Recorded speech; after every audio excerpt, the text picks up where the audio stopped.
ആധുനിക കാലഘട്ടത്തിൽ കുട്ടികളെ വളർത്തുക എന്നത് തികച്ചും ശാസ്ത്രീയമായി തന്നെ മാറിക്കഴിഞ്ഞു. ശാന്തിയുടെയും സമാധാനത്തിൻ്റെയും ഉറവിടം പ്രേമവും കാരുണ്യവുമാണ്. മനുഷ്യഹൃദയമാകുന്ന കൂമ്പിയ മൊട്ട് ആ പ്രേമത്താൽ വിടരും. അപ്പോൾ അതിൻ്റെ സുഗന്ധം എങ്ങും പരക്കും. അച്ഛനമ്മമാർ കുട്ടിക്കാലത്ത് തന്നെ സദ്ഗുണങ്ങൾ കുഞ്ഞുങ്ങൾക്ക് പറഞ്ഞു കൊടുക്കുകയും ചെയ്തു കാണിച്ചു കൊടുക്കുകയും വേണം. ഫലപ്രദമായ കുറേ നിർദ്ദേശങ്ങളാണ് പറയുന്നത്. പൂക്കളെപ്പോലെ വളരട്ടെ. കുഞ്ഞുങ്ങൾ ശരിക്കും പൂമൊട്ടുകളാണ്. അവർ പൂക്കളെപ്പോലെ തന്നെ വളരണം. ശരിക്കും സ്വാഭാവികമായ വളർച്ചയാണ് അവർക്ക് വേണ്ടത്. ഒരിക്കലും അവരെ നുള്ളി വിടർത്താൻ ശ്രമിക്കരുത്. ചെടികൾക്ക് നാം വെള്ളവും വളവും വെളിച്ചവും നൽകുന്നു. കുഞ്ഞുങ്ങൾക്കാകട്ടെ ആവശ്യം പോലെ സ്നേഹമാണ് നൽകേണ്ടത്. ചില മാതാപിതാക്കൾ വളരെയേറെ അക്ഷമരാകാറുണ്ട്. രൂപത്തിലും ഭാവത്തിലും സ്വഭാവത്തിലുമെല്ലാം അവർ വളരെ വേഗം വളർന്നു കാണാനുള്ള ഒരുതരം അഭിവാഞ്ച. ധൃതി പിടിക്കുകയോ ബഹളം വയ്ക്കുകയോ വേണ്ട. കുഞ്ഞുങ്ങളുടെ കഴിവുകളെ പ്രോത്സാഹിപ്പിക്കുകയല്ലാതെ അവരെ നിർബന്ധിച്ച് ഒരു കാര്യവും ചെയ്യിക്കരുത്. മുട്ടുകൾ വളരെ വേഗം വിടരണമെന്നാഗ്രഹിക്കുന്നതിന് തുല്യമാണ് കുട്ടികളെ നിർബന്ധിക്കുന്ന രീതി. കുഞ്ഞുങ്ങളോട് വഴക്കടിക്കരുത്. കുട്ടികളോട് വഴക്കടിക്കരുതെന്ന് പറയാൻ എളുപ്പമാണ്.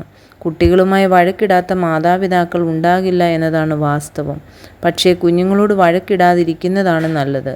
വാശി പിടിച്ചാൽ കൂടുതൽ വാശിക്കാരാകാനാണ് അവർ താല്പര്യം കാണിക്കുക. ഒരിക്കലും കുഞ്ഞുങ്ങളെക്കാൾ വിജയം വരിക്കാൻ ശ്രമിക്കരുത്.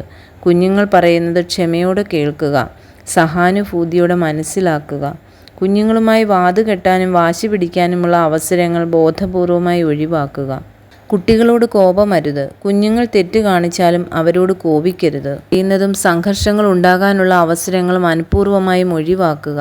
കുഞ്ഞുങ്ങളെ തല്ലാതിരിക്കുന്നതാണ് നല്ലത്. പ്രോത്സാഹിപ്പിക്കണം, അമിതമായി പുകഴ്ത്തരുത്. കുഞ്ഞുങ്ങളെ പ്രോത്സാഹിപ്പിക്കേണ്ടത് ആവശ്യമാണ്. അവരിൽ നല്ല കാര്യങ്ങൾ എന്ത് കണ്ടാലും പ്രോത്സാഹിപ്പിക്കേണ്ടത് ആവശ്യമത്രേ. മോനെ, നീ മിടുക്കനായ ഒരു കുട്ടിയാണ്. നിന്നെ ഓർത്ത് എനിക്ക് അഭിമാനമുണ്ട്. ഇങ്ങനെയുള്ള വാക്കുകൾ ഗുണം ചെയ്യില്ല. ഇത് പ്രോത്സാഹനത്തേക്കാൾ അമിതമായ പുകഴ്ത്തലാണ്. ഇത് പാടില്ല. സ്വഭാവ രൂപവൽക്കരണം. ചില കുട്ടികൾ കള്ളം പറഞ്ഞുവെന്ന് വരാം. അതുപോലെ തന്നെ ചില കുട്ടികൾക്ക് അസൂയയുണ്ടായി എന്നും വരാം. ഇത്തരം കുട്ടികളെ തെറ്റായ രീതിയിലാണ് മിക്ക മാതാപിതാക്കളും കൈകാര്യം ചെയ്യുന്നത്.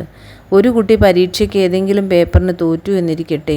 ചിലപ്പോൾ ചെറിയൊരു കള്ളം കൂടി പറഞ്ഞുവെന്ന് വരാം. അത്തരം സാഹചര്യത്തിൽ നീ നിൻ്റെ ഹിസ്റ്ററി ടെസ്റ്റിന് ജയിച്ചോടാ, നിനക്ക് നിശ്ചയമുണ്ടോ? കള്ളം പറഞ്ഞാൽ നിനക്ക് ഗുണം ചെയ്യില്ല.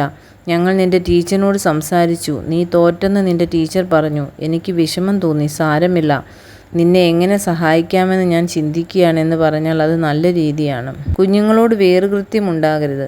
ഇളയ കുട്ടികൾ ജനിക്കുമ്പോൾ മിക്ക കുട്ടികൾക്കും അസൂയ ഉണ്ടാകാറുണ്ട്. ഇളയ കുട്ടിക്ക് പ്രത്യേക സ്നേഹം, സുരക്ഷിതത്വം, വാത്സല്യം തുടങ്ങിയവ കുഞ്ഞുങ്ങൾക്ക് അടിയന്തിരമായി ആവശ്യമായ കാര്യങ്ങളാണ്. ഇളയ കുഞ്ഞിന് ഇതൊക്കെ തന്നേക്കാൾ കൂടുതലായി ലഭിക്കുന്നുവെന്ന ചിന്ത മുതിർന്ന കുട്ടികളിൽ ഒരുതരം അസൂയ ജനിപ്പിക്കും. ഇളയ കുട്ടികൾ ജനിക്കുമ്പോൾ മൂത്ത കുഞ്ഞുങ്ങളോട് കൂടുതൽ സ്നേഹം കാണിക്കുകയാണ് വേണ്ടത്. ചില മാതാപിതാക്കൾ മക്കളോട് രണ്ട് രീതിയിൽ പെരുമാറാറുണ്ട്. ഇത് തെറ്റാണ്. കുട്ടികളോടെല്ലാം ഒരേ രീതിയിൽ മാത്രമേ പെരുമാറാൻ പാടുള്ളൂ. മറ്റുള്ളവരുടെ മുന്നിൽ വെച്ച് വിമർശിക്കരുത്.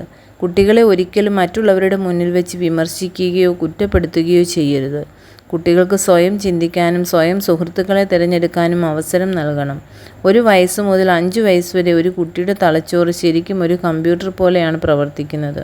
ചുറ്റിനും കാണുകയും കേൾക്കുകയും ചെയ്യുന്ന വസ്തുക്കൾ ഒരു വീഡിയോ ടേപ്പിൽ എന്ന പോലെ തലച്ചോറിൽ കടക്കുന്നതൊന്നും കുട്ടികൾ മറക്കുന്നില്ല. അതിനാൽ 5 വയസ്സുവരെയുള്ള കാലം ഏറ്റവും പ്രധാനപ്പെട്ട കാലഘട്ടമായി കണക്കാക്കേണ്ടതാണ്. ഈ പ്രായമാണ് കുട്ടിയുടെ ഭാവി ജീവിതം രൂപീകരിക്കുന്നത്. വളരെ സൂക്ഷ്മതയോടെ മാതാപിതാക്കൾ ഈ കാലഘട്ടത്തിൽ കുട്ടികളോട് പെരുമാറേണ്ടതാണ്. കളിയും മറ്റും. 2-3 വയസ്സായി കഴിഞ്ഞാൽ കുഞ്ഞുങ്ങൾ സ്വതന്ത്രമായി കളികളിൽ ഏർപ്പെട്ടു തുടങ്ങും. ശാരീരികവും മാനസികവുമായ വളർച്ചയ്ക്ക് കളികൾ ആവശ്യമാണ് താനും. ഓടാനും ചാടാനും കളിക്കാനുമൊക്കെ കുട്ടികളെ അനുവദിക്കേണ്ടതാണ്. ഈ സന്ദർഭങ്ങളിൽ അവരെ നിരുത്സാഹപ്പെടുത്താൻ പാടില്ല. സ്വതന്ത്ര ചിന്ത. കുട്ടികളെ സ്വതന്ത്രമായി ചിന്തിക്കുവാൻ വിടുക. അവരുടെ വിചാരവികാരങ്ങളെയും അംഗീകരിക്കുക.